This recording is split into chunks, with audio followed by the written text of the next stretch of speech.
As the spiritual community grows, more and more teachers and mentors step forward to help.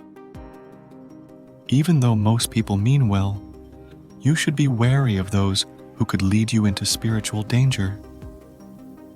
Ideas like the no personality way of life might make things more complicated than they need to be, which can impede your progress toward reaching your full potential. It could be helpful to think about some lessons learned from commonplace encounters along this path in order to help you navigate these obstacles.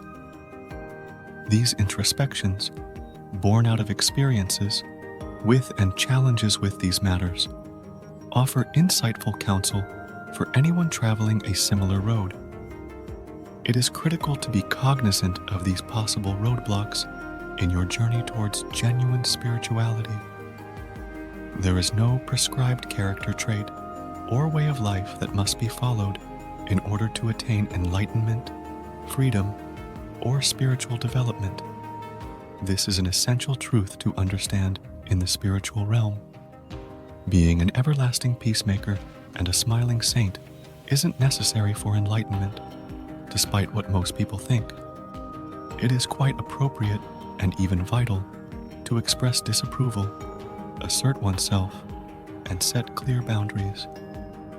Adopting a more spiritual stance does not imply repressing your emotions, particularly in potentially volatile situations. For example, there's no rule that says you have to keep your cool when you're in a situation where you need to defend yourself. Although these situations are uncommon, they do arise. However, your spiritual journey will not be hindered if you respond appropriately. To add insult to injury, there is no one right way to live a spiritual life.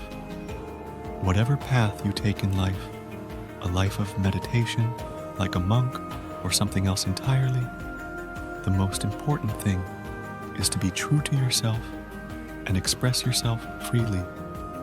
Spiritual freedom is fundamentally at odds with the imposition of artificial limitations or preconceived notions about the proper conduct of a spiritual person. Being spiritual doesn't imply you have to be in a state of perpetual calm all the time. It does mean you need to be rooted and strong enough to establish and uphold limits that protect your energy. Discovering and embracing your authentic self, free from the constraints of societal expectations and labels, is the ultimate goal of the trip. The Deception of Unending Search. On the spiritual journey, a frequent misstep is the continuous quest for more. This often takes shape in the conviction that we must discover something beyond what we presently experience, whether it's striving for a specific mental state in meditation or yearning for tranquility in our thoughts. Despite the fact that there's always room for growth, this ceaseless quest doesn't mirror reality. Such an approach prevents us from valuing the present and leads to resisting what exists. The enticement of reaching enlightenment or liberation can sometimes falsely lead us to believe that attaining these states will result in a transformative, almost mystical experience. While these insights are indeed impactful, we frequently overlook the truth that what we're seeking has been within us all along. The essence lies in realizing that each moment, just as it is whole. We need to consider what we are actually looking for. Is it a way to avoid certain feelings? If that's the case, we must understand that emotions, including sadness and anger, are integral to our journey. Trying to eliminate these feelings is an attempt to numb ourselves, which only leads to a dull, emotionless existence. True freedom comes from embracing every emotion, even those that are uncomfortable.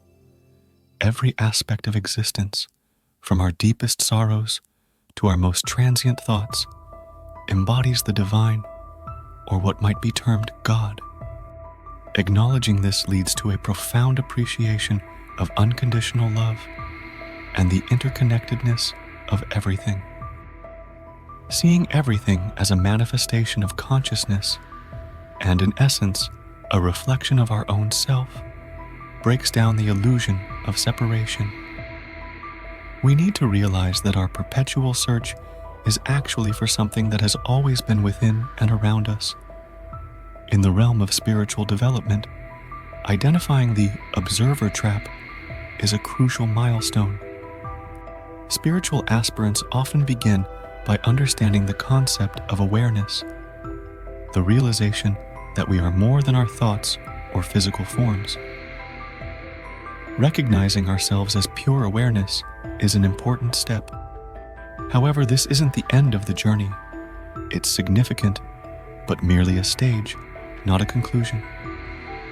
When we become conscious of our own awareness, we unintentionally create a divide, our physical and mental self on one side and our consciousness on the other. This perceived division is, however, merely a misconception.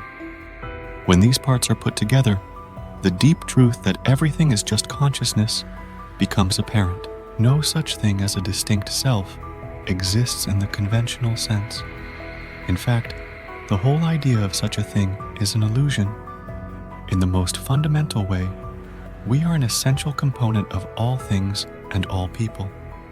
When this is understood, the idea of being apart falls apart. How we understand ourselves in relation to our bodies is encompassed by this idea. It is critical to understand that some areas, such as the chest or the area behind the eyes, do not constitute your essence. They are merely experiences. No fixed place or physical center can contain our boundless nature. When one is on a spiritual path, the body-related experiences that were formerly quite private and localized start to open up, giving rise to a feeling of expansiveness that goes beyond the physical body. An overwhelming sense of oneness with the universe can ensue from such heightened perceptual awareness. The concepts of non-duality can provide light on the concept of separation for individuals who are struggling with it. But ultimately, you should do what feels right for your path. If you are drawn to delving into the nature of awareness, then keep going in that direction. The point is not to realize awareness apart from everything else. The merging of awareness with every part of the cosmos or the unity of all existence is the pinnacle of enlightenment. Spiritual development and its intellectualization pitfall. A belief that knowledge alone can bring about change is a major fallacy in spiritual development. The belief that one's level of consciousness can be changed by acquiring a thorough understanding of spiritual ideas is the fourth pitfall. But the trip is about more than just brain power. An individual's energy experiences and insights form the bedrock of genuine spiritual transformations, which go beyond intellectual understanding. The deep energetic shifts that take place are incomparable to any amount of knowledge. Since the core of what we desire is already inherent to who we are, unaltered and ever-present, the approach to true transformation is not about progressing toward a target or away from a beginning position. There is a profound change that occurs when we incorporate spiritual lessons into every part of our being, not merely our intellect. To do so, one must be receptive to others' stories, feel their emotions via their bodies, and encounter realities beyond logical assent.